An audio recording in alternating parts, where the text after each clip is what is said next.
far away. Stephen, what's your assessment of the game? Was it one you deserved to win, or is it a draw fair as well? I felt we started a little bit nervously, and Portugal retained possession very well early in the game, and they're two sort of high eights, if you like, the two. Two attacking midfield players dropped into very wide positions. We found it difficult to sort of get a hold of that early on because they were retaining possession too easily for us, and maybe our front three were a little nervous starting, but not nervous, but maybe not cohesive. And but I thought probably halfway through the first half we picked it up and improved. Chidozie was very influential. Callum Robinson started getting Matt Doherty down the right. We played well in that period, and a lot of corner kicks in front of our support, and some half chances. And then, but second half, I actually thought we were the better team. I thought we were the better player, the better, better football overall, and played very well in the second half. And obviously, Portugal was still dangerous because they had. They have some their players are so good, they created the header, they had the chance they had, but we're disappointed to see a legitimate goal disallowed, because we looked at it and it's clearly legitimate, so there's no foul, so no reason to be ruled out, I think, so we're disappointed with that. Yeah. Dan? Stephen, I just asked what was your thinking behind the selection of the front three, Mr. Chain and the same three from the Qatar game, and how did you feel as they get on in particular? You seem to sort of go into it. Yeah, obviously Adam Aid has been lacking minutes at club level, and he had a sort of he played with an illness in the previous camp, and I thought the three players against Qatar were excellent, so it sort of balanced each other well, and Callum getting a hat-trick. Didn't want to take him out of there after getting a hat-trick there. So Jamie sort of offers you something different. He comes into pockets and links to play, and so they sort of complement each other. But I felt that Amida today, when he came on, was certainly our most influential substitute overall. He was very did really well and added to the play and gave us a focal point, and quite aggressive, and thought he did very well. Nathan? Stephen, at the other end, your decision to play James Coleman on the right of the back three, how much of that was based upon your confidence in his ability to deal with Cristiano Ronaldo, and I guess not to be overawed by going up against Cristiano Ronaldo? Yeah, I thought the back three were absolutely excellent.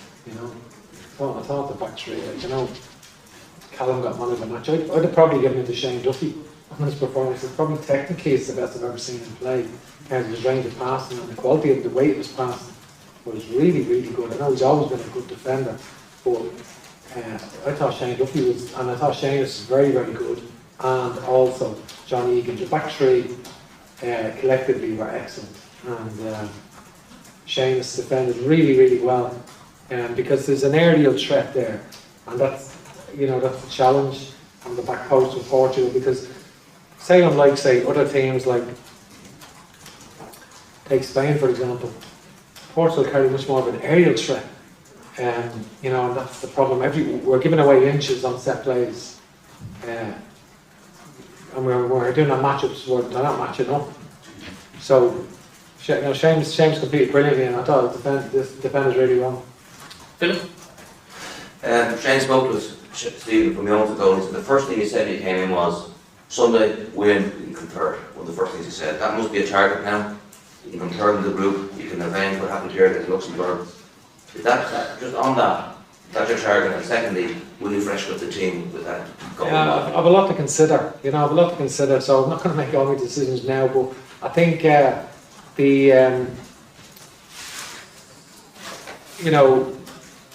obviously with the result coming in beforehand, Luxembourg beating Azerbaijan, that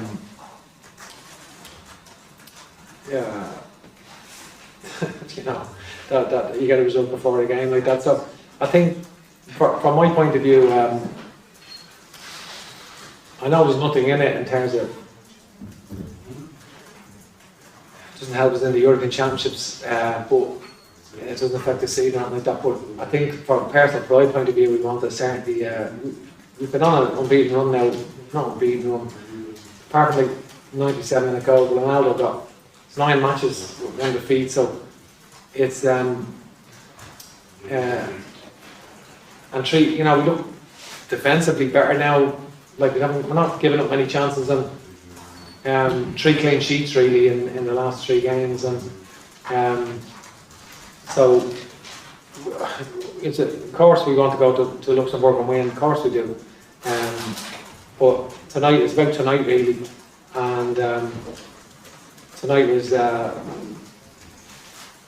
thought, very, very high standard technically for 60 minutes, probably for you know, for 65 minutes maybe, for 65 minutes, and a good defensive display for 90 minutes. Stephen, how do you assess Josh Cullen and Jack Hendrick's partnership and how that's developing? Yeah, I think it's developing very well. I think early in the game we found it difficult to get a hold of the ball really, I suppose. So they had to do a lot of work off the ball, and it was a sort of tactical dilemma. Fernandez was dropping nearly into the left back spot, and as was Nuno, the other midfielder, and they were dropping into the full back positions, and it's just a tactical dilemma then. So, you know, we had to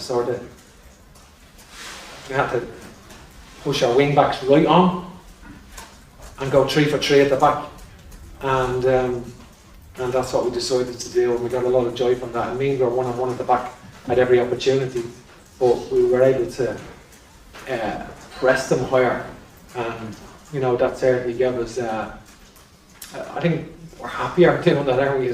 We're happier, you know, getting after teams, and so that's what happened then. You know, once that sort of nullified any advantage they had then doing that, they couldn't do that anymore. Dave? One of the aspects that you mentioned with Josh's play was having to be a bit more progressive and braver with his passing. Is that something that he is beginning to do as well? Josh Cullen? Yeah. Listen, Josh Cullen had a better second half than first half today. First half he was fine, did reasonably well. Second half I felt he came more into the game and got a lot of touches. On the ball.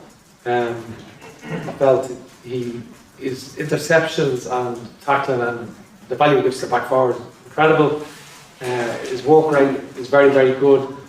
He didn't show his range of passing today. That I think that's really what we've seen since he's gone to Belgium. You know, we've seen him develop his game with a sort of longer range of pass. We didn't see that probably today, but you know, you can't have everything like of course, we're a quality team, and we don't give you know, loads of time to do that sometimes. So he needed to play quite well in the second half and was influential in the second half.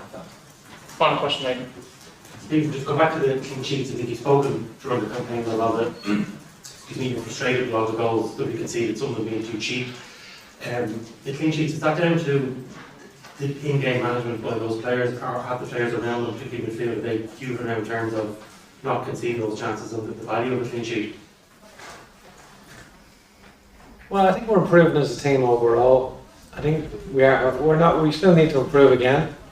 And there's areas that we can still improve, and obviously 2 of the expensive goals that we conceded at home here have been long range efforts from 25-30 yards. So it's you